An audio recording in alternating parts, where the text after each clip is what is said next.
기댈 하나님의 말씀입니다. 빌립보서 4장 보겠습니다. 15절부터 23절. 빌립보서 마지막 부분입니다. 성경을 꼭 찾아서 보시면 좋겠습니다. 다 함께 읽겠습니다. 빌립보 사람들아, 너희도 알거니와 복음의 시초에 내가 마게도냐를 떠날 때에 주고받는 내일에 참여한 교회가 너희 외에 아무도 없었느니라. 데살로니가에 있을 때에도 너희가 한 번뿐 아니라 두 번이나 나의 쓸 것을 보내었도다. 내가 선물을 구함이 아니요 오직 너희에게 유익하도록 풍성한 열매를 구함이라. 내게는 모든 것이 있고 풍부한지라. 에바브로디도 편에 너희가 준 것을 받음으로 내가 풍족하니 이는 받으실 만한 향기로운 제물이요 하나님을 기쁘시게 한 것이라. 나의 하나님이 그리스도 예수 안에서 영광 가운데 그 풍성한 대로 너희 모든 쓸 것을 채우시리라. 하나님 곧 우리 아버지께 세세 무궁하도록 영광을 돌릴지어다. 아멘. 그리스도 예수 안에 있는 성도에게 각각 문안하라. 나와 함께 있는 형제들이 너희에게 문안하고 모든 성도들이 너희에게 문안하되 특히 가이사의 집 사람들 중 몇이니라. 주 예수 그리스도의 은혜가 너희 심령에 있을지어다. 아멘. 오늘 말씀 제목은 깁니다. 한번 다 같이 보실까요? 같이 한번 읽어보겠습니다. 모든 쓸 것을 채우시는 풍성한 하나님. 예. 제목을 제가 길게 안 잡고 싶은데 이 지금 제목이 오늘 내용 전체 다거든요. 그래서 오늘 제목만 기억하셔도 이번 주간에 하나님 말씀을 기억하기에 좋을 것 같습니다. 오늘 무슨 날인지 아십니까? 예배 날이고 주일인데 특별히 맥주 감사 주일이고요. 그래서 그 감사와 함께 성찬 예식을 진행합니다. 보통 우리 1년에 2번 정도를 많은 교회에서 이렇게 진행하는데 저희는 4번을 합니다. 부활절, 또 언제죠? 지금 맥주 감사절, 추수 감사절, 크리스마스 이렇게 4번을 정하려고 했습니다. 원래는 매주 하는 게 제일 좋아요. 근데 매주 하기는 너무 이렇게 힘든 지금 시간이라서 그래서 1년에 4번 하는데 그 의미를 아시고 그러면 먼저 이 말씀 제목이 들어가기 전에 연결해서 이 맥주절인데 여러분 오래 신앙생활 하신 분들은 설명 안 해도 아시겠지만 그래도 좀 막연하신 분도 있을 거예요. 오래 신앙하신 분들도 도대체 맥주절이 뭐야? 맥주 감사절이 오순절 하면 더 여러분 기억하기 쉬우시죠? 오순절이 곧 맥주절이고요. 또 조금 어려운 단어로 77절이라고도 합니다. 그래서 우리 이 사실을 알아야 되죠. 그래서 맥주절 이전에 여러분이 꼭 알아야 될 절기가 있죠. 무슨 절기죠? 6월절. 언제 이 6월절이 하나님께서 하라고 하셨습니까? 어떤 의미를 가지고 출애굽할 때 아시잖아요. 10가지 재앙 가운데 마지막 재앙 가운데서 문인방과 문설주에 피를 바르는 그날 죽음이 넘어가는 담을 넘어가듯이 6월 넘어간다는 말이죠. 패스오버를 말하는 거죠. 그렇게 해서 피 바른 집은 죽음과 재앙이 넘어갔고요. 그리고 그 피 바른 날 애굽에서 나온 날이 되었죠. 그래서 우리가 잘 아는 2월절은 우리 영원한 구원을 설명하고 있습니다. 그러면 이 6월절 해서 애굽에서 나와서 며칠 만에 맥주절이 지냈을까요? 우리 아이들 갑자기 퀴즈 시간 됐네.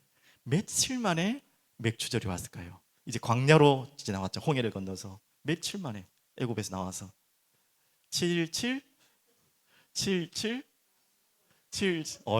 놓치지 않아요. 그거는 다 알죠? 그래서 정확하게 말하면 오순 49일, 77, 49. 우리 일주일이 한 주간이잖아요. 그래서 안식일이 7일을 우리가 개념으로 한다면 안식일이 7번이죠. 그래서 큰 안식일이라고 표현을 해요. 그래서 큰 안식일 되는 7번째 안식일 되는 그날을 맥주절로 하나님께서 광야에 지키도록 하셨어요. 그런데 그 의미가 있겠죠.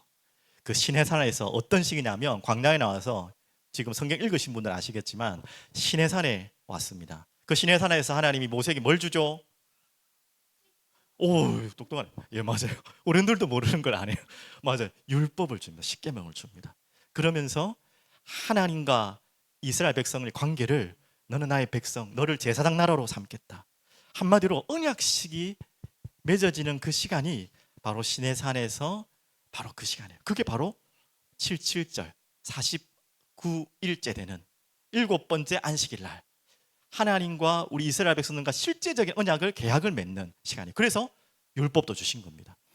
그날이 바로 광야 교회가 시작되는 공식적인 날입니다. 그래서 사도행전 7장 38절에 보면 누구죠? 스데반의 순교 설교 있잖아요. 순교전의 설교. 그 가운데 아주 특별한 구절이 나와요. 뭐라고 하는지 아세요? 광야, 그 구약을 쫙 훑으면서 광야 교회의 이야기를 하죠. 그 이야기입니다. 그때부터 시작된 광야 교회입니다. 그래서 왜 여기까지 하냐면 맥추절이 바로 구약의 광야 교회가 시작된 하나님과 이스라엘 백성들의 언약식이, 네, 그렇죠? 시작된 날, 그날이 맥추절. 그리고 이게 신약으로 와요. 신약에 예수님이 죽으신 날이 무슨 절기인 줄 아세요? 혹시 십자가에 달리시는 날이 무슨 절기인지 아십니까? 지금 구약이랑 연결해서 얘기하는 거예요. 혹시 아세요? 유월절. 네, 유월절. 그래서 유월절 만찬을 오늘 성찬식 하잖아요, 맞죠? 드리고 잡히시던 밤에 만찬을 한 겁니다. 유월절 예식을 지낸 거예요. 그러면서 유월절에 달려 돌아가셨어요. 그리고 기가 막히죠. 약속한 성령을 기다리라. 예수님 떠나지 말고 기다리라 하고 50일 만에 오순절 날이 이미 이름에 그랬죠. 그리고 오순절 날 성령이 강림하는 신약의 시간입니다. 그래서 그 성령이 강림한 그 시간부터 우리는 실제적으로 뭐라고 표현하죠? 초대교회가 시작된 날입니다. 교회가 시작된 날이에요. 어마어마한 의미가 있죠. 이렇게 구약과 신약이 연결되는. 그래서 다른 절기들이 구약에 그렇게 많은데 우리가 지금도 지키는 맥추절을 그런 의미에서 오늘도 지키는 것입니다. 그러니까 한마디로 구원이, 아니 교회가 시작된 날, 얼마나 소중한 날입니까? 맞죠? 성령이 강림한 그런 의미에서 오늘 맥추절을 여러분 지나시면서 성찬식을 함께 어떤 의미로 드려야 되시는지 아시겠죠? 그러면서 오늘 이 빌립보서 마지막을 지금 이제 그 긴 시간을 지나서 마지막을 오늘 나누는 시간입니다. 빌립보 교회라는 하나님이 세우신 교회를 향한 하나님이 주시는 바울을 통한 메시지죠. 이제 마지막 부분입니다.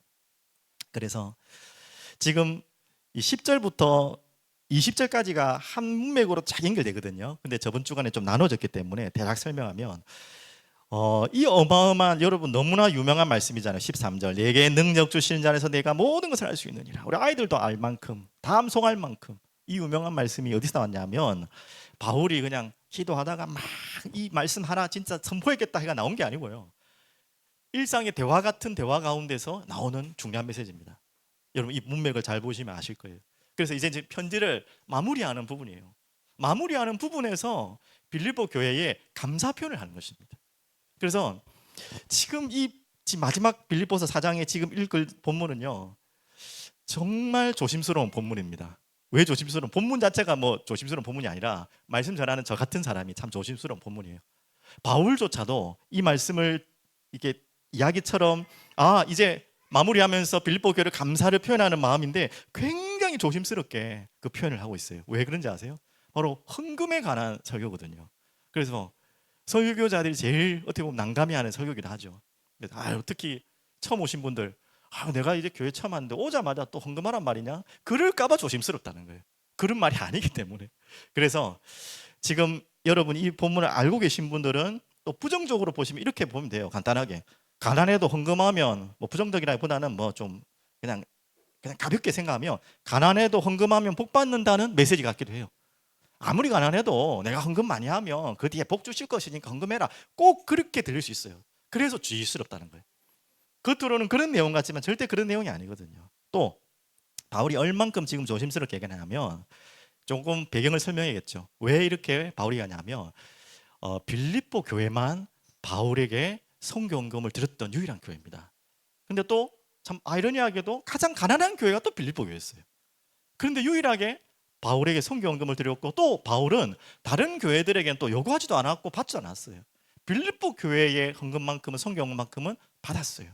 그런 끈끈한 관계고 또 뭔가 특별한 관계가 있겠죠. 그만큼 또 믿고 신뢰하는 교회이기도 합니다. 그런데 어떤 사정이 있었는지는 바울도 모르고 지금 우리에게 나타나지 않아서 모르지만 중단이 된 거예요. 계속 이게 헌금이 오다가 뭔가 중단이 된 거예요. 이유는 모릅니다. 그런데 다시 재개가 된 거예요. 말이 좀 이상한데 한참 중단됐다가 다시 헌금이 온 거예요. 그러니까 바울이 뭐라고 하냐면 중단된 거기에서 다시 시작되어서 감사하다는 표현이에요. 근데 이 쉬운 표현이 어렵잖아요. 그러면 이 바울이 그동안에 우리가 헌금을 못한 것에 대해서 서운해한단 말이냐 라고도 오해할 수 있기 때문에 그게 아니다라는 말을 하기 위해서 나 풍조해, 풍족해, 그런 말 아니야, 오해하지 마. 그러다고 나온 말이 내게 능력 주시는 자에서 내가 모든 걸 할 수 있는. 이거 참 특별하죠, 맞죠? 이런 귀한 메시지가 그냥 교회와 이 주의 종의 관계 속에서 오해하지 않도록 전달하기 위한 메시지 속에 나왔다니까요. 그래서 이 말씀이 나온 겁니다. 그래서 나 괜찮아, 나는 부유해도 가난해도 풍부해도 가난해도 아무 상관없어, 나는 일체의 비결을 가지고 있어, 자족하니까. 그래서 하는 말 아니야, 이 말이 한마디로. 이제 헌금 보냈다가 이제 보내니까 기뻐가지고 하는 말이 아니란 말이야. 그래서 참 주의스러운 설교자, 맞죠? 그런 말이. 그러면서 내게 능력 주시는 자, 나는 그것 때문에 기쁜 게 아니라 예수 그리스도 때문에 기쁜 거야. 그리고 이 교회에서 보내주신 헌금이 내가 그거 돈 때문에 기쁘고 즐거운 것이 아니라 그리스도의 일에 동참하고 함께한 그 마음이 감사한 거야. 이게 중심이 통하고 진심이 통하지 않으면 굉장히 오해할 수 있는 말이죠, 맞죠? 그런 지금 본문입니다. 여러분 그 배경을 이해하셔야지 지금 이해할 수 있습니다. 그래서 17절에만 예를 들면 이렇습니다. 내가 바울도요 선물을 구함이 아니요. 그래서 헌금했다고 기뻐가지고 또 이걸 또 요구하고 계속 달라는 의미로 지금 이 이야기를 하는 게 아니라 뭡니까? 오직 너에게 유익하도록 풍성한 열매를 구함이라. 그것을 통해서 하나님께서 빌립보 교회와 성도님들에게 주실 이 축복을 전하기 위함이다. 자, 그렇기 때문에 제가 서론을 조심스럽게 말했습니다. 그래서 헌금 줘서 감사하다는 그것 때문에 막 더 달라는 그런 의미가 아니란 말이에요, 맞죠? 그래서 조심스러운 본문입니다. 그래서 우리 이번에 특별 사경회를 통해서도 배운 단어가 있죠. 연보.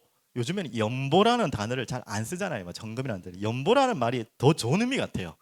연보라는 의미 여러분 잘 모르시죠? 실제 의미는 그의 필요를 위해 내 것을 버리는 것이 연보라는 의미입니다.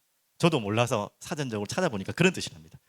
하여튼 누군가의 무엇인가의 뭐 그의 필요를 위해서 내 것을 포기하고 버리는 것이, 쓸데없는 내 필요 없는 걸 버리는 게 아니라 내게 가장 소중하고 아끼는 것을 버리는 것을, 드리는 것을 연보라 합니다. 그걸 이제 헌금으로 적용하는 것이죠. 그런 의미로 여러분이 이 부분을 보시면 되겠습니다.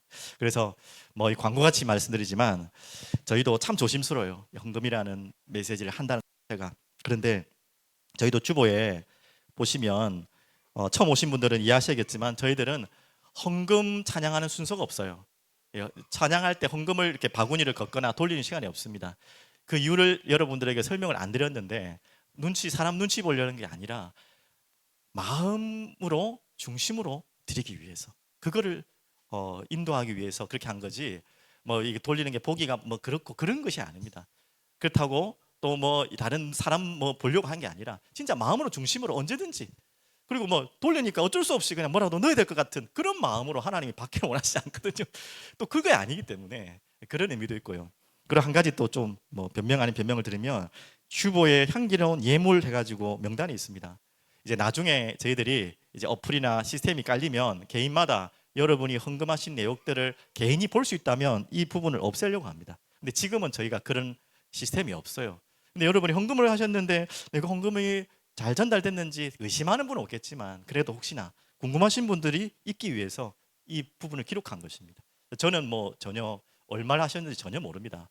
그래서 이 부분을 이해하시고, 그래서 뭔 말이냐면 우리가 드리는 모든 헌금 이런 부분들을 통해서 하나님께서 원하시는 것을 위해서 우리의 가장 소중한 것을 아끼지 않고 드리는 마음, 이 마음을 찾는 시간이다, 이렇게 하시면 되겠죠. 그러면 오늘 이제 하나하나 본론으로 들어가시겠는데요. 자, 오늘 저는 제일 중요한 본문으로 이 본문을 가지고 하나님 마음 주셨어요.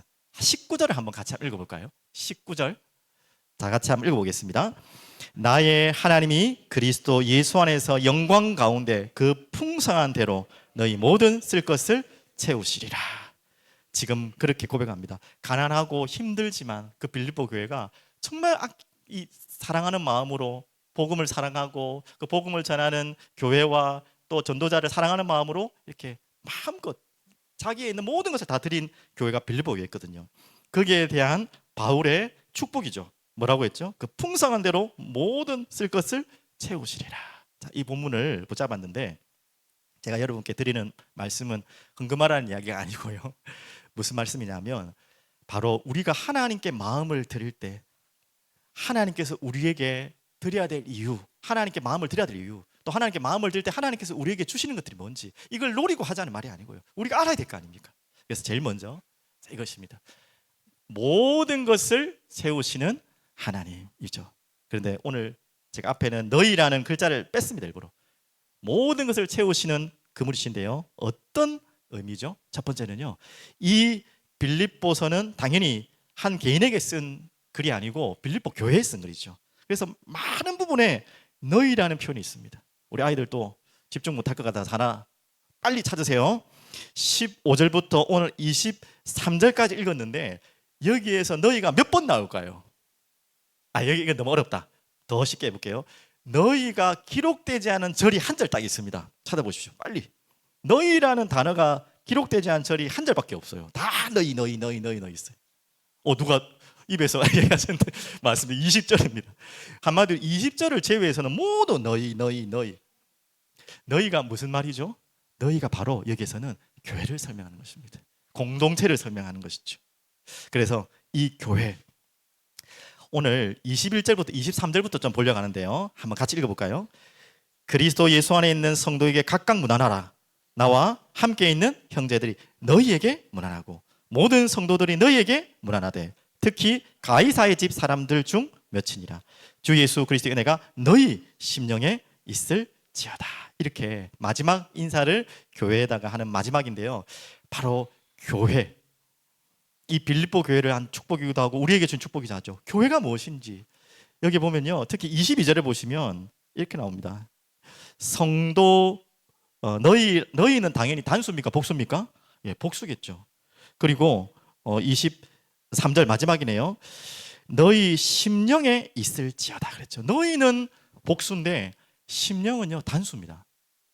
저는 이게 한글로는 도저히 구분이 안 되지만 원어로 구분하면 너희는 복수인데 심령은 단수래요. 말이 안 맞잖아요. 너희가 복수면 심령도 복수가 되잖아요. 근데 왜 그럴까요? 이게 교회의 의미입니다. 우리는 각자 너희로 있지만 심령이라는 성령 안에서 하나로 묶인 존재라는 거예요. 참 기가 막힌 이야기죠. 그게 바로 교회입니다. 하나님은 이 교회, 여러분 개인뿐만 아니라 이 교회의 모든 쓸 것을 채우시는 분이심을 믿으시길 바랍니다. 그래서 이 교회라는 의미가 또 뭐냐면 지금 이 빌립보서를 기록해서 빌립보 교회에 전달했겠죠. 그럼 이 편지를 어떻게 할까요? 보통 이 많은 서신서들을 전달할 때 두 가지입니다. 실제적으로 한 사람이 그 편지를 들고 가서 성도들을 다 모아서 교회에서 이 편지를 그대로 읽는 거예요. 그 방법이 하나 있고요. 또 하나는 먼저 교회 지도자 리더들에게 이 편지를 전달해서 그 지도자들을 통해서 성도들에게 각각 전달하는, 그 교회마다 환경이 달랐겠지만 그렇게 전달합니다. 그 말은 뭡니까? 교회라는 의미는요 바로 이런 의미입니다. 바로 성령 안에서 시작되고 하나 되어서 시작되고 또 하나님의 말씀으로 인도받고 그 기둥으로 세워지고 이끌림을 받는 것이 바로 교회라는 것이죠. 이게 바로 교회의 두 기둥입니다. 성령께서 하나 되게 하시고 그 성령께서 하나 되신 자들에게 각각 모든 자에게 말씀이 다 들어가도록. 그래서 그 이야기예요. 문안하라 이 말이 돌보라는 의미도 있겠죠. 돌아보라는 말도 있겠죠. 그 돌보고 돌아보는 가장 중요한 목적이 뭐냐면 이 하나님의 말씀이 각자에게 다 들어갈 수 있도록, 그리고 성령 안에서 다 같이 한 말씀으로 함께 갈 수 있도록, 그것이 바로 교회입니다. 그래서 이 빌립보 교회가 그 축복 속에 들어오도록 바울이 기도했고요. 또 이 빌립보 교회가 다시 말씀드리지만 14절, 15절, 16절에 보면은 이 바울의 괴로움에 참여하고 동참했던 교회가, 하나님의 일에 참여했던 교회가 바로 빌립보 교회죠. 우리 교회가 해야 될 일입니다. 그러면 저는 이 두 번째를 마음에 참 많이 담았는데요. 더 있네요. 잠시만요. 예, 두 번째로요. 이제 그러면 여러분 개인과 교회를 하나님께서 분명히 모든 쓸 것을 채우시는데 어떻게 채우실까요? 어떤 방법으로 채우실까요? 제가 이 부분을 기도를 하는데 제 마음에 주신 말씀이 뭐냐면 바로 주의 손으로 채우십니다. 주의 손으로. 손이라는 의미가 제게 이번 주에 가장 강력하게 주신 마음에 주신 메시지인데요. 주의 손으로. 주님의 손의 크기는 얼마나 할까요? 하나님의 손의 크기는 얼마나 할까요? 당연히 알 수가 없겠죠. 그 주님의 손은요, 따뜻한 손이죠. 어머니와 같은 손. 그 주님의 손은 또 강력한 아버지와 같은 손입니다. 여러분들이 이제 다 자라셔가지고 부모님의 손을 잡고 계신 분은 없겠지만 아이들은 막 그럴 때가 있죠. 이제 큰아이들은 손 잡는 거 싫어하는데 걷기가 어려운 아장아장 잘 넘어지는 아이들은 부모의 손을 꼭 잡아야 되잖아요. 여러분 그때 기억나십니까? 저도 이제 부모로서 우리 아이들을 키우면서 손을 잡을 때가 참 많은데 알잖아요. 왜 손을 잡습니까? 넘어질까 봐 팍 붙들고요. 또 어떻게 해요? 너무 복잡하고 위험한 거리에는 엉뚱한 데 자꾸 달려가려고 하는 애들요. 그래서 또 잡기도 하고. 또 언제 잡죠? 아이들이 아플 때, 뭐 할머니 손 약손이다, 어머니 손 약손인 것처럼 아플 때 또 주위에 부모의 손으로 아이들을 어루만지고 돌보기도 합니다. 그런 것처럼 이 주의 손이 어떤 손이냐? 사도행전 11장 21절에는 안디옥에 그랬잖아요. 그 지금 어려운 가운데서 안디옥에 주의 손이 함께하시고, 그냥 주님이 함께하시면 될 텐데 주의 손이 함께하시고, 오늘 여러분들이 기도하시기 바랍니다. 교회로서 또 개인이 교회로서 공동체 교회로서 하나님 지금 이 시간 주의 손이 나와 우리 교회와 함께 해 주시옵소서. 그의 주의 손에 이끌림 받게 해 주옵소서. 오늘 그런 기도가 여러분에게 시작되길 바랍니다. 그래서 너무 여러분 유명한 본문 아시죠? 이사야 41장 10절. 모든 분들이 좋아하는, 너무나 좋아하는 말씀인데요. 함께 한번 보도록 하겠습니다. 두려워하지 말라. 내가 너와 함께함이라. 놀라지 말라. 나는 내 하나님이 됨이라. 내가 너를 굳세게 하리라. 참으로 너를 도와주리라. 참으로 나의 의로운, 뭐라 했죠? 오른손으로 너를 붙들리라. 이 오른손이라는 말은 하나님이 왼손 오른손에 있습니까? 강한 손을 말하는 것이죠. 그렇게 여러분을 붙들겠다, 주의 손으로. 그래서 너희의 모든 쓸 것을, 여러분이 어떤 형편에 있든지 어떤 어려움 가운데 있든지 교회가 복음을 위해서, 하나님을 위해서, 여러분 인생이 복음을 위해서, 이 복음의 일을 위해서 여러분 인생이 걸어간다면 하나님은 모든 쓸 것을 채우십니다. 그 가운데서 어떻게 채우신다고요? 주의 손으로 채우신다. 오늘도 성찬 예식이 있습니다. 손을, 예수님께서 손을 쓰시는 내용들이 굉장히 많아요. 복음서에 읽어보시면 그 가운데 성찬도 마찬가지입니다. 나중에 또 설명 나오겠지만 직접 빵을 찢으셔서 손으로 하나 다 나눠드립니다. 저도 오늘 그렇게 하려고 합니다.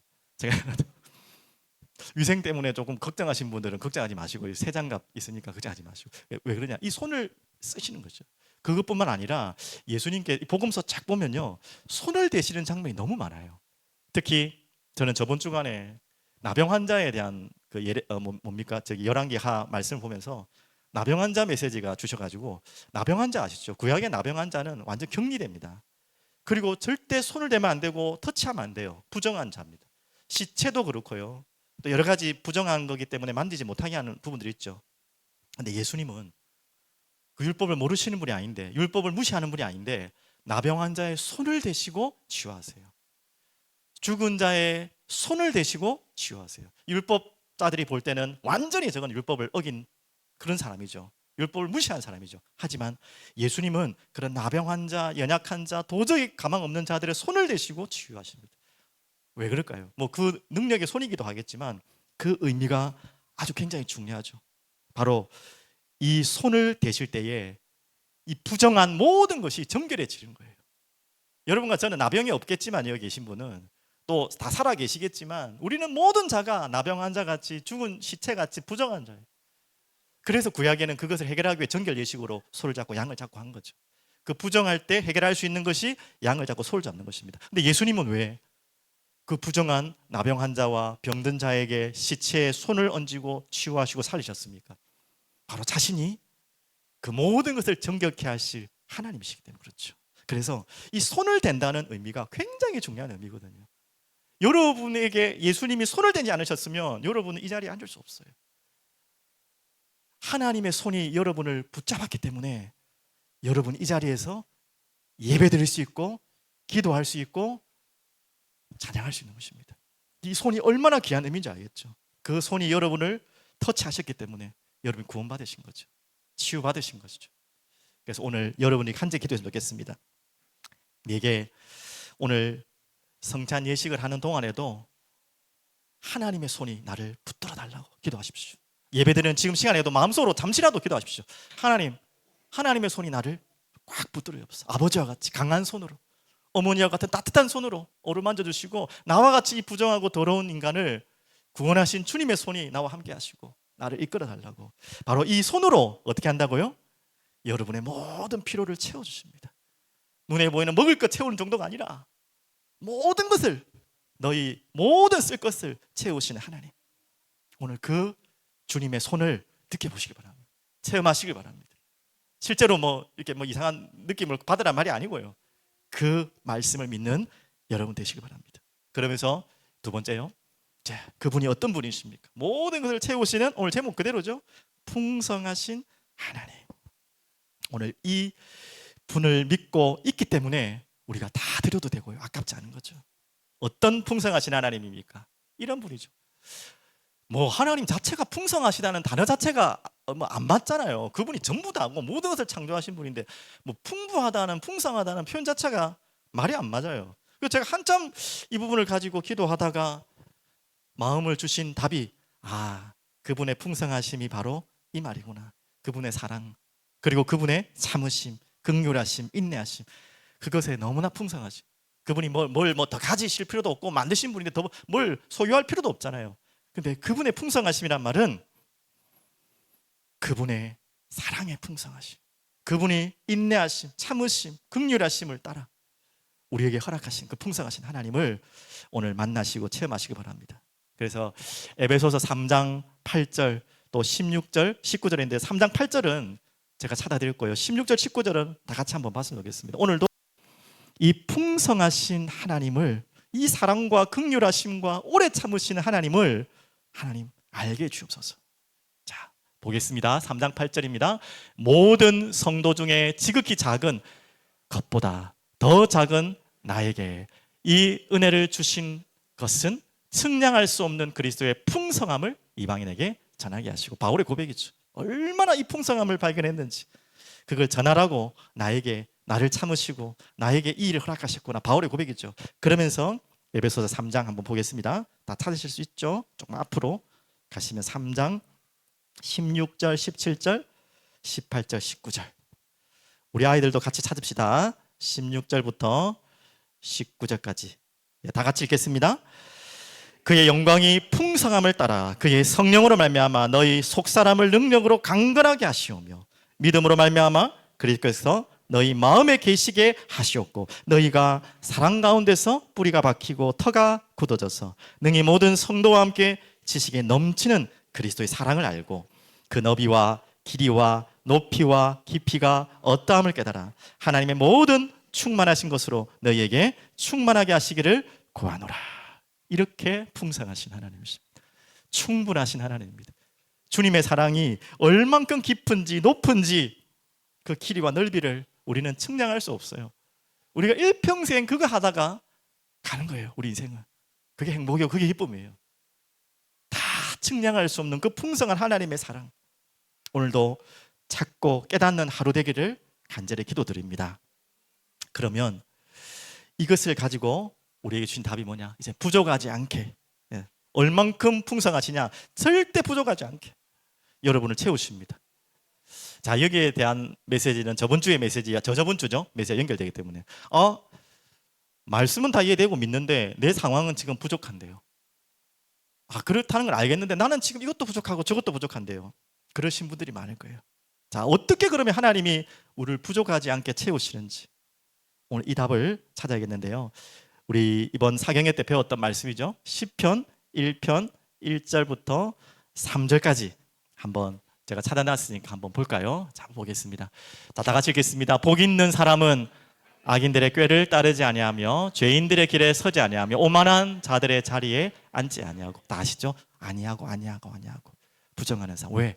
우리에게 진짜 풍성한 하나님의 복이 있기 때문에 그걸 따를 필요가 없죠. 두 번째입니다. 2절 시작. 오직 여호와의 율법을 즐거워하여 그의 율법을 주야로 묵상하는도다. 풍성하신 하나님을 만난 자들의 당연한 결과입니다.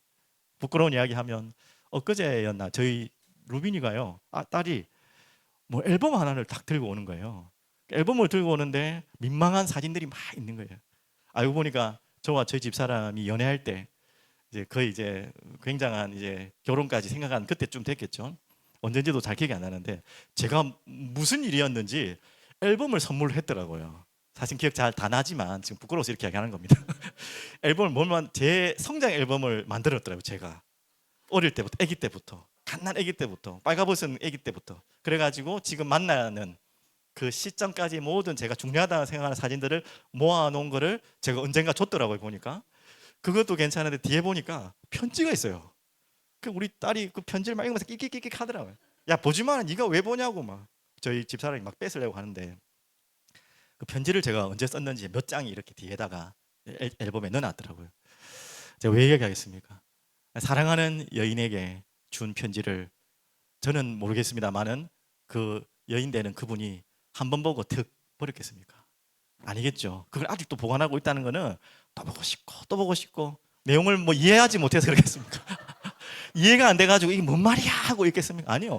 뻔한 내용인데도 간지간지한 이야기인데도 또 보고 싶고 또 보고 싶고 아직 나도 간지가고 있는 거예요. 근데 저희 딸이 보려고 하니까 민망해서 에이 그런 거 보지 마라 이렇게 한 거지. 이건 다 이해되시죠? 맞죠? 하물며 사랑하는 여인의 편지를 봐도 그런데 무슨 말인지 알겠죠? 오직 여호와의 율법을 즐거워하며 나를 괴롭히는 말씀입니까? 이것도 하지 마라 저것도 하지 마라 아니잖아요. 하나님이 여러분을 얼만큼 사랑하냐. 그래서 이런 거 할 필요 없다는 말이잖아요. 이거 안 해도 너는 충분하지 않냐. 그리고 이렇게 하면 얼마나 복 받냐. 그 말씀을 추여로 묵상하는 것이 그렇게 힘듭니까? 아니잖아요. 맞죠? 그렇다면 이게 힘들다는 것 자체가 풍성하신 하나님과의 관계가 지금 점점 멀어지다는 말이고 그것으로 부족하다는 말이겠죠. 맞죠? 그러면서 잘 아는 말씀이죠. 그는 시냇가에 심은 나무가 철을 따라 열매를 맺으며 그 잎사귀가 마르지 아니한 같으니 그가 하는 모든 일이 다 형통하리로다. 다 충분하게 채워지죠. 여기서 시냇가에 심은 나무, 이 중요한 단어죠. 이 시냇가는 물이 비가 안 오면 말라버리고 비가 오면 넘쳐나는 그런 시냇가를 말하는 게 아니에요. 관계수로라고 설명했지 않습니까? 그러니까 일정하게 계속 물을 유지하는 그런 시냇가예요. 우리가 알잖아요. 물이 많으면 물을 빼고 또 물이 작으면 물이 또 내려오도록 관계수로. 자, 그 옆에 심은 나무지만 정확하게 말하면 심겨진 나무잖아요. 우리가 그런 존재예요. 영원히 마르지 않는 물 옆에 정말 심겨진, 우리가 그 걸어가서 심은 게 아니라 심겨진 나무. 그러니까 뭡니까? 철을 따라 열매를 맺으며 그 잎사귀가 마르지 않같이 그가 하는 모든 일이 다 형통하리로다. 아멘이십니까? 부족하지 않는 거예요. 이 시편 1편이 다윗의 고백은 아니지만 이와 같은 마음으로 했던 고백이 여호와는 내게 여호와는 나의 목자시니 내가 부족함이 없으리로다. 바울도 같은 고백했잖아요. 내게 능력 주시는 자 안에서 내가 모든 걸 할 수 있다. 나는 부족하지 않다. 충분하다. 자, 여기까지는 아멘 하겠지만 다시 계속 질문 드립니다. 그런데 나는 왜 지금 부족할까요? 이런 질문에 대해서 여러분을 제가 설득을 지금 해나가고 있는 것입니다. 그런 가운데서 이제 한 구절만 20절까지 볼까요? 에베소서 4장 3장 20절 다 같이 읽겠습니다. 우리 가운데서 역사하시는 능력대로 우리가 구하거나 생각하는 모든 것에 더 넘치도록 능히 하실 이에게 분명하죠. 여기에 대해서 아멘이시죠? 하나님이 여러분을 주시는데요 그냥 적당하게 주시지 않으세요. 부족하지 않을 정도가 아니라 넘치도록 주시고 싶은 것이 하나님 아버지의 마음입니다. 또 우리 할머니 할아버지 계신 분들 다 알잖아요. 그렇게 배가 부른데도 자꾸 밥을 막 쌓아줘요. 막. 반찬 다 먹었는데 이제 그만 먹는다는데 자꾸 더 줘요. 더 먹으라고. 그 마음 아시죠? 그게 하나님 마음입니다. 부족하지 않도록. 자, 그러면 결론입니다. 그런데 왜 부족합니까? 말씀은 이해되는데 인정하는데 왜 나는 부족합니까? 그런 분도 계시겠죠. 자, 그러면 이 말씀을 전한 바울은 지금 부족한 자리에 환경에 있습니까? 부족하지 않은 자리에 환경에 있습니까? 이건 다 아시죠? 어디에서 지금 이 편지를 썼다 했죠? 네, 감옥에서. 그럼 어불성설이잖아요. 말만 하는 거잖아요. 감옥에 있는 가장 부족한 사람이 뭔 부족하지 않다고 이야기하면 어불성설입니까? 아니에요. 자, 거기에 대한 증거가 바로 22절입니다. 오늘 우리 읽었던 본문인데 22절 빌립보서 1장 할 때 저는 설명했지만 다 잊어버렸을 거니까 모든 성도들이 너희에게 문안하되 특히 가이사의 집 사람들 중 몇이니라. 이게 뭔 말입니까 갑자기? 가이사의 집, 가이사는 황제고 그들의 집이라면 이거는 굉장한 사람들이잖아요. 이 부분도 우리가 정확히 알 수 없지만 많은 해석학자들이 하는 말이 바로 이 감옥 안에서 만났던 사람이다. 감옥 안에서 만났던 이 가이사 군사들, 그 연결된 자들이 감옥 안에서 복음받고 이렇게 된 거예요. 그러니까 바울이 그냥 어불성설이 아니죠. 빌립보서 1장에 말한 것처럼 자기는 갇혀 있지만 괜찮다는 거예요. 그냥 위로 주려고 힘 주려고 성도들에게 한 말이 아니고 진짜 그렇다는 거예요. 자기는 진짜 자족한다는 거예요. 자족한 척하려고 하는 게 아니라 너희들이 나를 그렇게 봐달라고 쇼하는 게 아니라 진짜 자족하고 자기는 부족하지 않다는 거예요. 왜 그러냐? 바로 이걸 알았거든요. 그 묶인 가운데서 아무것도 할 수 없는 가운데서 하나님이 영혼을 붙여주시고 생명을 붙이시고 전도운동을 하게 하셨거든요. 이걸 보십시오. 그러니까 바울에게는 이 부족한 게 아니라 이게 충분한 자리다. 그게 바울의 억제 같습니까? 아니에요. 여러분에게 이런 은혜가 있길 바랍니다. 그래서 아직도 나는 부족하다고 생각하시는 분들, 다시 결론이죠. 오늘 맥추절입니다. 한번 잘 생각해 보십시오. 맥추절, 오순절 아까 다 설명드렸죠. 또 오늘 성찬 예식이 있습니다. 바로 교회가 시작되는 중요한 시간표의 날이죠. 다 여러분과 제가 무엇을 받았습니까? 한번 생각해 보십시오. 전 로마서 8장 32절 항상 제 마음에 고백하고 기억하는 말씀인데, 아들을 내어주신 이가 그 아들과 함께 우리에게 뭘 줬다고요? 모든 것을 다 주지 않았느냐. 하나님이 말씀하셨어요. 하나님이 좀 속된 말로 공갈 치실 분입니까? 뻥 치실 분이에요. 오버하실 분이에요. 오버가 아니라 부족하죠. 그 표현도 부족하죠. 모든 것을 주실 정도가 아니라 진짜 모든 걸 주셨죠. 바로 예수 그리스도를 주셨어요. 그리고 오늘 이 맥추절 성령 강림, 성령 하나님을 또 보내셨어요. 이런 기가 막힌 일이 어디 있습니까? 여러분 정말 오늘 그런 날 되길 바랍니다. 여러분 정말 예수님을 만나는 날 되길 바랍니다. 예수님이 여러분을 터치하신 날 되길 바랍니다. 여러분 마음을, 여러분의 영혼을, 여러분의 육신 모든 환경을 터치하신 날 되길 바랍니다. 그 주의 손으로 함께 하신 날 되길 바랍니다. 특히 여러분 마음을요. 그래서 여러분에게 성령이 임하는 날 되길 바랍니다. 이미 임하신 분들은 더 확인하시고 더 기도하시고, 혹여 저는 모릅니다. 우리 아이들은 또 아직도 잘 모르는 아이들도 있을 거예요. 정말 예수님께서 나에게 터치해달라고. 금요일 날도 말씀드렸지만 우리 카톡방에 계신 분들은 보셨는지 모르겠어요. 시골 의사. 거기 앉아 계서는 또 이게 참 많은 생각을 하는데요. 이 시골 의사가 얼마나 지적이지 않습니까? 그런데 많은 같은 동료 의사들도 그렇게 하겠죠. 야, 이게 뭐 성경이 말이 돼, 이게 뭐. 이 과학적으로 맞지 않는 거. 야, 너 같은 똑똑한 사람 왜 이런 걸 믿어? 라고 한다면 참 설명할 수 없을 참 대단한 이야기죠. 그런데 이분이 하는 말이 그렇잖아요. 거대한 누군가를 만난 거예요. 서장훈을 만나면, 우리 산이나 건이가 서장훈을 만나면 저도 마찬가지고, 여기는 모든 분이 서장훈이 딱 옆에 서면은 다 완전히 애기가 되겠죠, 맞죠? 그런 마음처럼 그거하고 비교할 수 없는 거룩한, 정말 창조주의 하나님이 여러분을 만나시면요, 어떤 일이 아느냐? 나의 연약함, 나의 더러움, 나의 추함이 드러나게 돼 있어요. 여러분, 내가 뭔 죄를 지었다고 자꾸 죄인이라 그러냐? 왜 이 교회에서는 기분 나쁜 소리 하냐? 내가 뭐 그래도 뭐 애들이 뭔 죄를 지금 태어나서 얼마나 살았다고, 죄를 잡아야 얼마나 살았다고 자꾸 죄인이라 하냐라고 질문하시는 분도 있을 거예요. 저도 과거에 그랬다는 거예요. 자꾸 죄인이라 하니까 뭐 그렇겠지라고 인정을 했지만 인정이 안 될 때도 많았어요. 그런데 우리가 죄를 실제로도 많이 짓지만 그것뿐만 아니라 진짜 하나님을 만나면요, 그 강렬한 빛이 임하면요, 내게 보여요. 내가 얼마나 더러운 존재인지, 죄인인지. 바울이 빛을 만났을 때 엎드렸던 것처럼, 베드로가 예수를 만났을 때 자기가 죄인임을 알고 엎드린 것처럼 그런 날이 와. 이거는 설명할 수 없는 거예요. 예수님이 터치하시고 하나님의 성령이 터치하실 때 그걸 깨달아져. 야, 나는 정말 죽을 죄인이구나. 그러면서 다음 게 고백되겠죠. 왜? 저는 그랬다는 거예요. 왜? 왜 나를 위해 죽으셨어? 왜 나를 위해 십자가를 주셨어? 그게 두 번째 질문이에요. 내가 죄인인 거, 와, 내가 정말 이거 정말 부끄럽고 말할 수 없는 죄인이구나 하는 게 고백된 그 다음부터는, 왜 예수님은 나와 우리를 왜 십자가 죽으셨나? 여러분, 그 질문이 나오는 거예요. 여러분, 그 질문 해보셨습니까? 전 이해가 되지 않아요. 이해되지만 이해되지 않아요. 왜 나와 우리를 위해 죽으셨습니까? 여러분, 비둘기 아세요? 비둘기?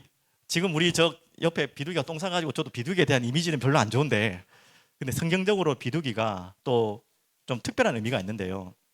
비둘기는 이 시야각이 있잖아요. 다른 새들에 비해서 가장 좁은 새가 비둘기랍니다. 그래서 거의 앞밖에는 보지 못한대요.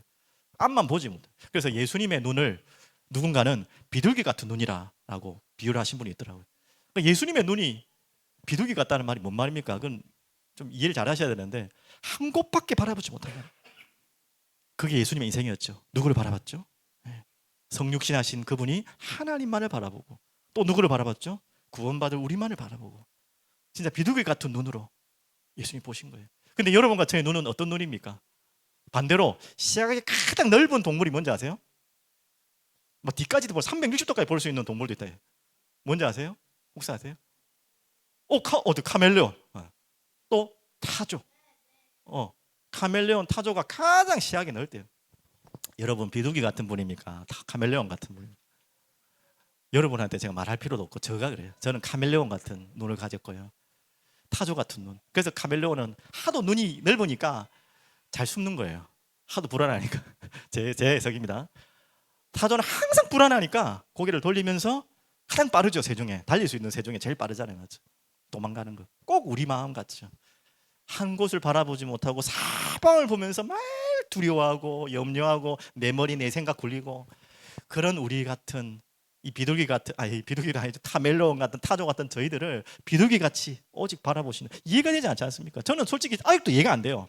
믿어는 지지만 이해 안 돼요. 왜 하나님은 예수님을 보내셨을까? 그것도 모자라서 성령님까지 보내셨을까? 안 그렇습니까? 뭐가 우리가 잘났다고? 이런 죄인과 죽어야 될 저희들을 위해서 이 카멜레온 같고 타조 같고 우리 눈이 왔다 갔다 하고 막 맨날 머리 굴리는 우리 같은 자를 살리기 위해 비둘기 같이 오셔서 우리를 바라보시고 죽으시고 하물며 성령까지 보내시는 교회를 부르셨을까? 저는 솔직히 믿어지지만 이해 안 돼요. 그게 하나님의 사랑입니다. 우리가 이해할 수 없죠. 우리가 부모의 사랑을 이해할 수 없듯이 오늘 그렇게 받았습니다. 제가 왜 이 마지막 결론을 합니까? 부족합니까? 부족하지 않습니까? 여러분 설득 당하셨습니까? 이제 설득하려는 거 아닙니다. 여러분 정말 하나님 만나면, 그 그리스도의 십자가의 사랑을 만나면, 그분의 터치함을 느끼면 온몸으로 전율이 나요. 감정을 말하는 게 아니라 기분을 말하는 것이 아닙니다. 나 죄인이구나. 난 죽어야 될 존재구나. 나는 정말 카멜레온 같은 타조같이 한 곳을 바라볼 수 없는 이 정신 사나운 인생이 어떻게 하나님만 바라보는 그분이 나만 바라보고 나를 위해 죽으셨고 나를 위해 찾아오셨고 또 이제는 나와 영원히 함께 하실까? 여러분 그것만 해도 우리가 뭐가 부족하다, 뭐가 더 필요하다 말할 수 없지 않겠습니까? 오늘 그 고백이 여러분의 마지막 고백되려 합니다. 진짜 여러분은, 다시 제목을 드립니다. 모든 쓸 것을 채우시는 풍성하신 하나님, 그분을 아시기 바랍니다. 그래서 헌금 드려라, 뭐 헌금 드리면 축복받는다 이 말이 아니에요. 바울이 마지막 하는 말은 그겁니다. 혹시나 오해할까봐, 그것 때문에 기뻐하는 바울을 빌립보 교회가 오해할까봐, 그게 아니잖아요. 바울이 기뻐한 거는요, 마지막 질문 하나 드릴게요. 아까 제가 빠뜨린 이야기 했는데, 하나님은 그러면 부족하신 분이 아닌데 모든 걸 다 갖고 계신 분인데 왜 그러면 자꾸 뭘 드리라 그러고 헌금하라 그러고 왜 그럴까요? 왜 그럴까요? 혹시 그 질문 안 해보셨습니까? 하나님은 받으실 필요가 없고 더 이상 필요하신 게 없는데 자꾸 왜 뭘 내라고 하고 받으라고 하십니까? 하나님은 받으실 분이 필요가 없는데 받기를 원하신 이유가 뭔지 아세요? 여러분과 관계를 맺기시고, 관계를. 여러분 선물을 줄 때에 그 선물 주는 사람은 그분과의 관계를 맺는 거예요. 뇌물 말고, 동기를 가지고 한 거 말고, 순수한 선물을 줄 때는 그분과 내가 좋은 관계를 맺기 위해 하잖아요. 하나님 그걸 받기를 원하신 거예요. 그 돈 뭐가 필요하다고 하나님이. 그런데 왜 받기를 원합니까? 관계를 맺기를 원하는 거예요. 그리고 여러분에게 순종을, 믿음을 설명하시려고 하는 것입니다. 그래서 달라고 하시는 거지, 그래서 내라고 하시는 거지, 다른 것이 필요하잖아요. 오늘 이 마음으로 하나님을 찾고 주님 앞에 모든 것을 풍족한 자로, 자족한 자로 살아가는 여러분 되시기를 기도합니다. 전능하신 하나님 아버지 감사합니다. 주님을 사랑합니다. 주님을 찬양합니다. 모든 쓸 것을 필요를 채우시는 풍성하신 하나님을 알게 하여 주시옵소서. 또한 우리 인생을 주님께 드리게 하여 주시옵소서. 만왕의 왕 되신 예수 그리스도 이름으로 기도드립니다. 아멘.